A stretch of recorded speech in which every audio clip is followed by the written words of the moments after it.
Simula nung natikman ko tong luglug na to, ito talagang binabalik-balikan ko eh.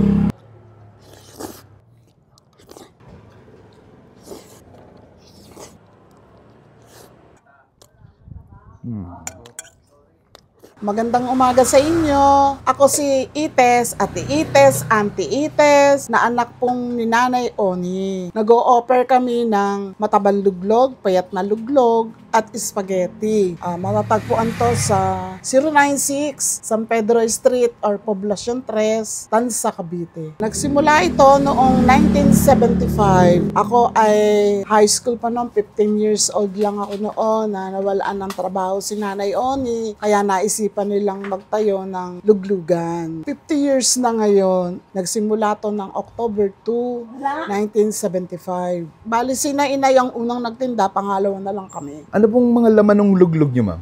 Meron siyang chicharon na karopek, fish cracker, at saka chicharon baboy, may bawang, at saka yung mantikang baboy. Tampaling yung baboy. Pero hindi namin sinasama yung pinakalaman niya, yung taba.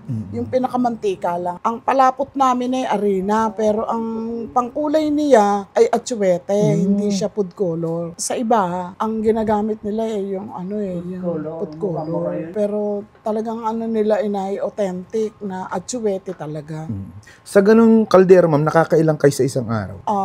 Dalawang ganyan, dalawang malaki. Isan may pahabol pang maliit. Bakit kayo binabalik-balikan ng mga tao? Sabi nila, masarap daw. Pero kasi, alam nyo naman, ang luto ng matatanda. Talagang kompleto ang sahog. Etong ma'am, recipe nyo, kayo talagang nakaisip? Oo, sinainay talaga. Pero ang nagturo, yung nanay ng ex-mayor na Hermogenes Arayata. Yan si Doktora Abeng Arayata. Ano palang pangalan nitong luglugan nyo, ma'am? Edna and Onis Luglugan. Yan. Pero sa Facebook, matatagpuan to sa Luglugan 1975. Iniimbitahan ho namin kayo na tangkilikin po ninyo ang aming Luglugan 1975. Dito po matatagpuan sa San Pedro Street or Poblacion 3, Tansa, Cavite. Sino si ma'am, si Edna at saka si Oni? Ay, sila yung magkapatid. Yung Edna ay matandang dalaga, pero si Inay hindi, kasi anak ako. Yung Edna kasi, yan ang sakitin naming tiyahin.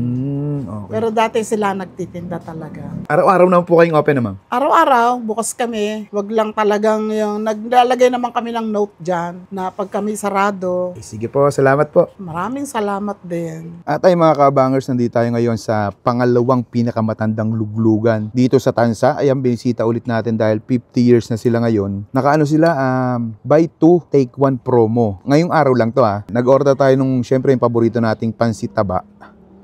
Ayan, lagyan natin ng kalamansi. Simula nung natikman ko tong luglug na to, ito talagang binabalik-balikan ko pagdating sa luglug. Kasi yung niya, yung lasa niya, simpleng-simple yung lasa, pero malasa siya. 25 pesos lang may gantong karaming luglug ka na. Tikman natin. Kain tayo. Siyempre meron din sila ditong rasyon tsaka kesong puti. Yan.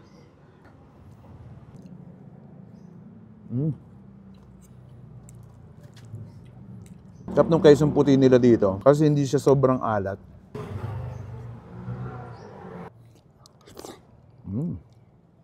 Masarap pa niya, may kasamang itlog.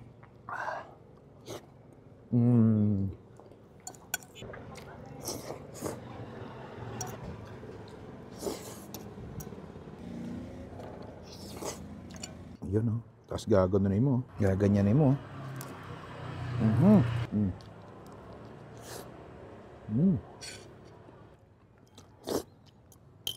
Nakabitin yung isang order. Sarap Sarap.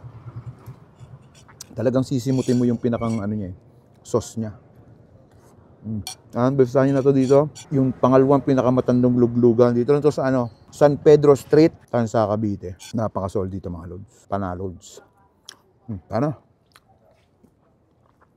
Order pa bitin ako.